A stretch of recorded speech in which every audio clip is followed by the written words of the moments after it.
Hey guys, welcome back to my channel. If you're new, welcome. My name's Carissa and I try to post a video and a blog post once a week.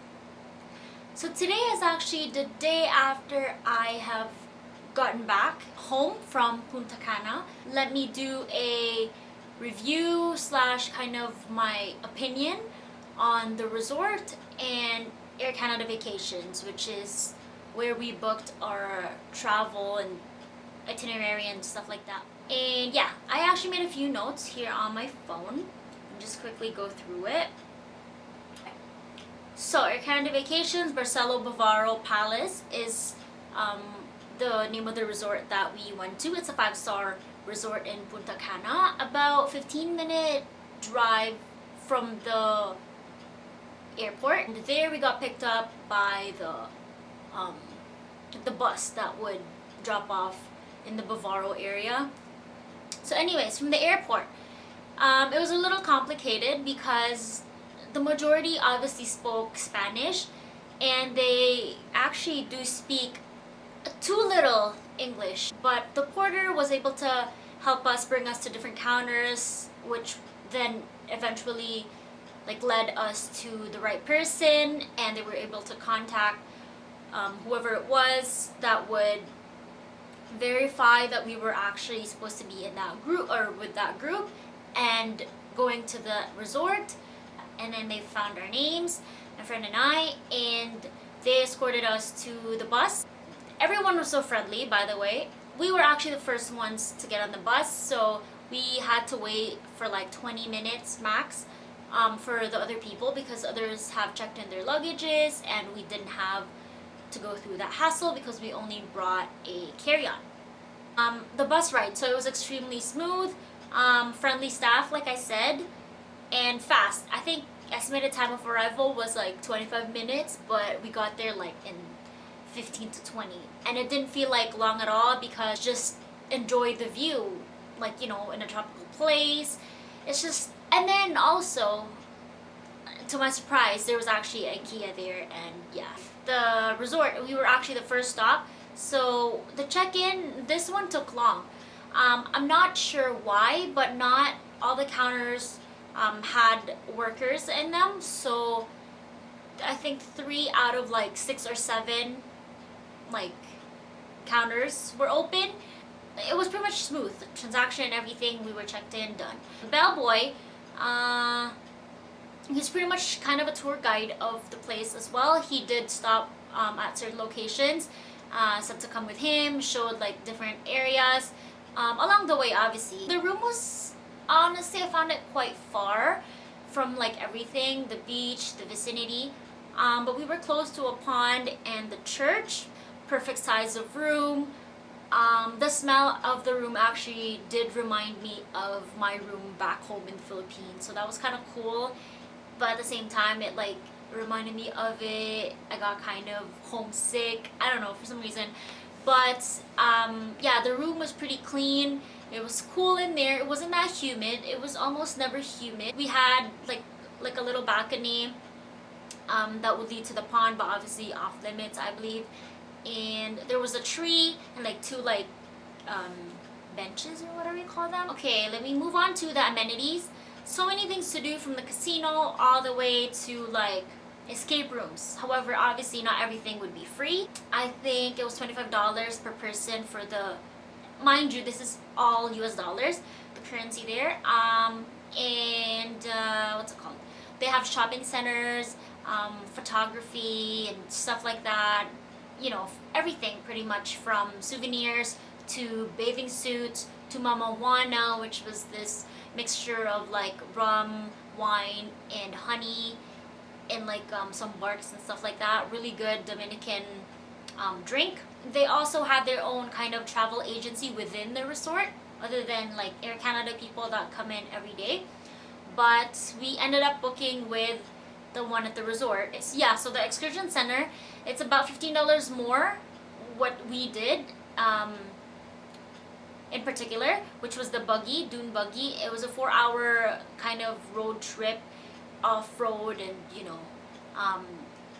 with 2 stopovers at like a pool and then like a cenote or like a cave, how to make cigars and local coffee beans, drinks, things like that. So there's a lot of information, and beautiful beach, obviously, the farms and everything. It was about a 25 to 30 minute drive from our hotel to the buggy place, and it was very organized. We were organized by bus, so that particular bus, our bus, was color green, and that's like pretty much how they'll call us, because a lot of us are going to be in the same place at the same time. So when it's time to go, keep moving, they will call green team or whatever.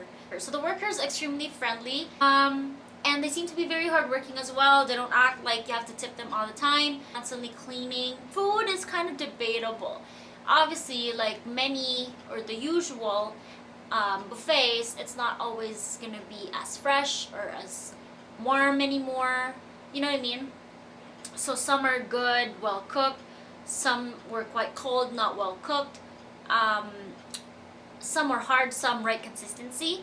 But then that also depends on your liking, right? But they do have a couple of like grilling or cooking areas where they can make it fresh for you if you want. Oh, and a la carte, they had like, I want to say like 6 different a la cartes. We did book ours right after we were taken to our hotel room, and that pretty much, I guess we were kind of late. Maybe other people booked it prior to even getting there.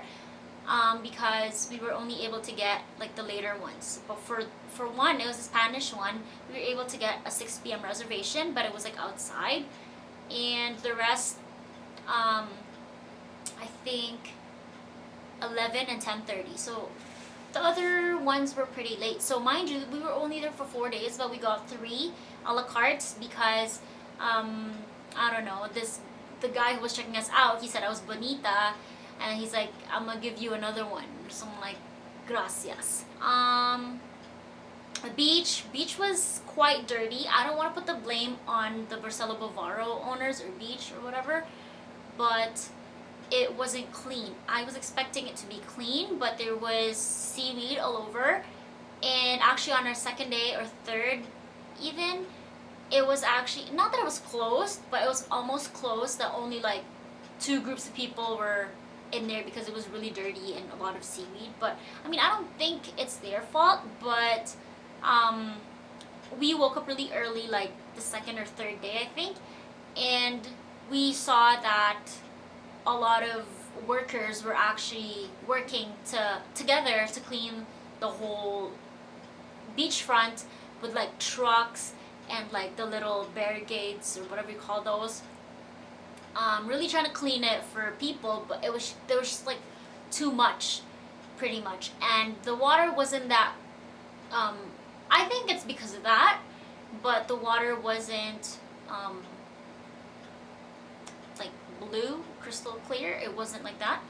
Okay, pickup, extremely disappointing. So Air Canada Vacations crew said that we were gonna get picked up by 11:50 at the front, and we were there prior to that. Way before 11:50, we were already there, but for some reason we missed it, and it was already, I gave it like 10 minutes, so around 12 I did start asking. I did ask a bellboy, which I think he didn't really understand what I was saying, so then I went again to ask somebody else, and they said, oh, you missed them, they were here, blah blah blah. I'm like, but I didn't hear anything, no sign whatsoever.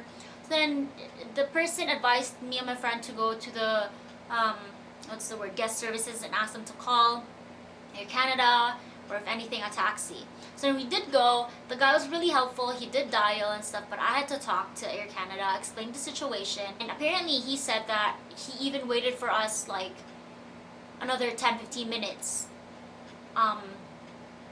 because we weren't there, and they were looking for us and didn't want to leave without us. But I kid you not, we were there way too early, just sitting, no sign whatsoever.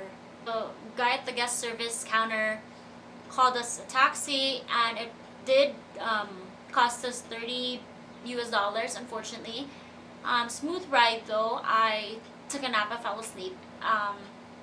When we got to the airport, we were trying to check in through the machine, the self-serve ones, but it just wasn't working. So we had to line up. We were literally the last ones in line because our flight was at 2:50, and at this point it was already past 12 and all the lines were long. We were planning on getting food, but we just didn't have enough time anymore to get food, so we just got airplane food. But yeah, that's pretty much my experience. It was a 4-day experience, like I said, if I haven't mentioned already.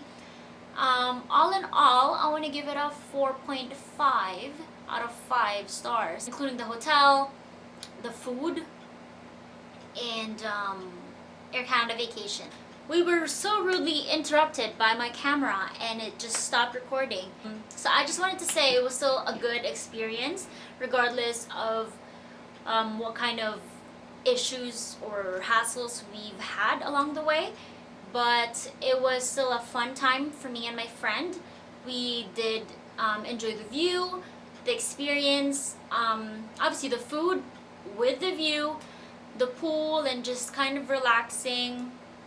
You know, it gives you that peaceful kind of mindset being in that area, considering the tropical place that you're in. You look up, there's like palm trees everywhere, unlimited pina colada. That was the best. That was my favorite. 4-day trip is actually just perfect for me. If anything, 5, but 7 is just not for me anymore, I think, because I think that I'd get bored already, because honestly certain parts of the day I'm not a very beachy type of person. I'm not always going to be in the water, and considering that I'm Filipina, I care about my skin color. Nonetheless, everything was fine. We did enjoy, and I do recommend it. And yeah, thank you guys for watching. I hope you guys find this video helpful, and yeah, please give a like if you did like it. And you can leave a comment down below if you have any other questions that I have not discussed in the video. And yeah, I'll see you guys next time. Thank you guys for watching. Bye.